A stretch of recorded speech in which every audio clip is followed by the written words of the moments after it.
Hi Yves, welcome to Vienna. Thank you, Toby, for having me. Great that we can travel again. Long time that we can travel again. Yves, not really a customer from mine, has a big issue with his Cloud Director environment. He has done regular backups with an ISV software, but after a whole Cloud Director environment was failing, he was trying to restore the environment from his backup. No. Why? I mean, why is the more complicated question. We need to clearly dig deeper into that one. But the more important part is he was using an unsupported backup methodology. VMware hasn't really changed its opinion here. Even if we look back at the installables, it was always like you need to export the databases, you need to protect some properties files and the Java key stores for the certificates, and that's what you need to do. Honestly, it has even become easier now with the appliances because all of a sudden we now have a script which exports all of that information from the primary cell to the NFS transfer share. We just need to back it up from there or just make the NFS transfer share protected in general.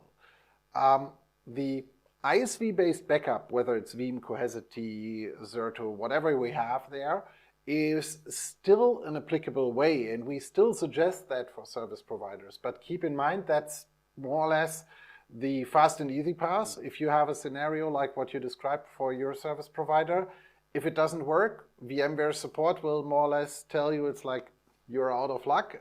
The only supported way is using the tools.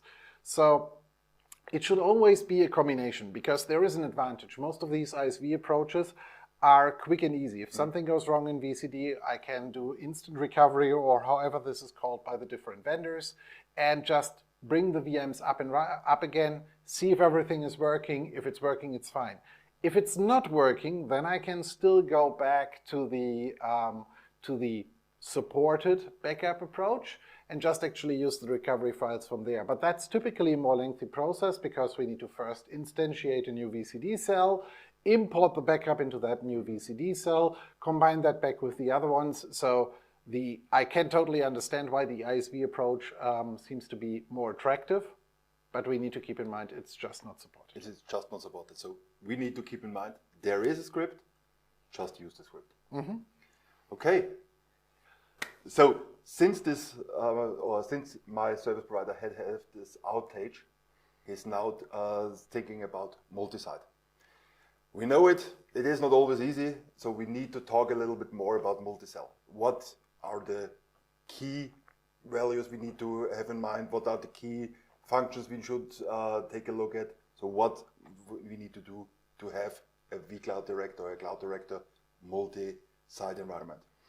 So in general, for multi-site environments, we have two ways on how to solve that. One of them is the, let's call it standard stretched approach.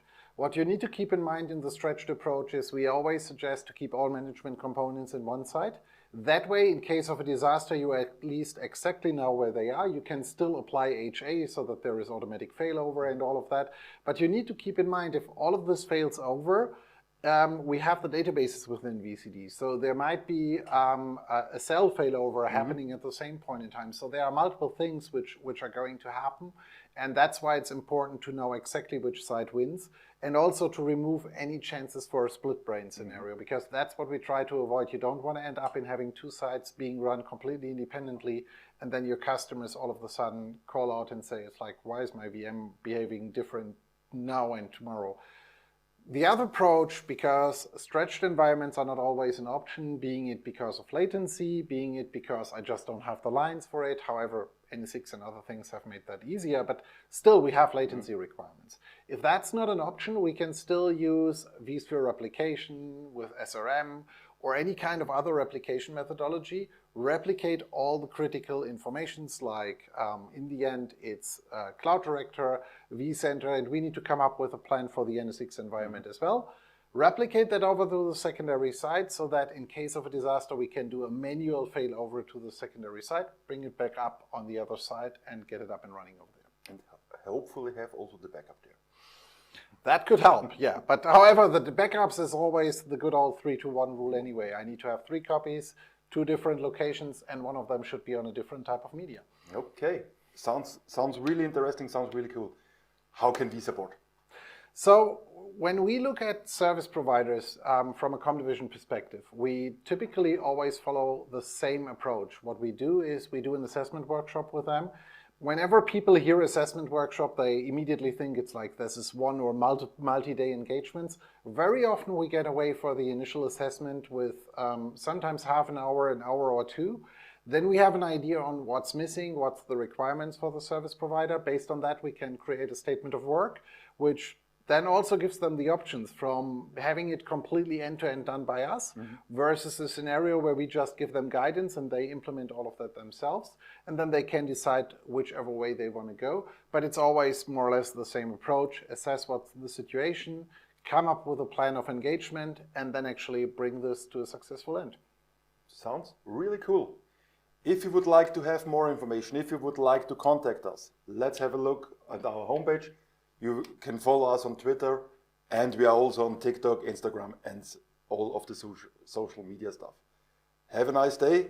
For us, it's now time for beer and schnitzel. That's the plan.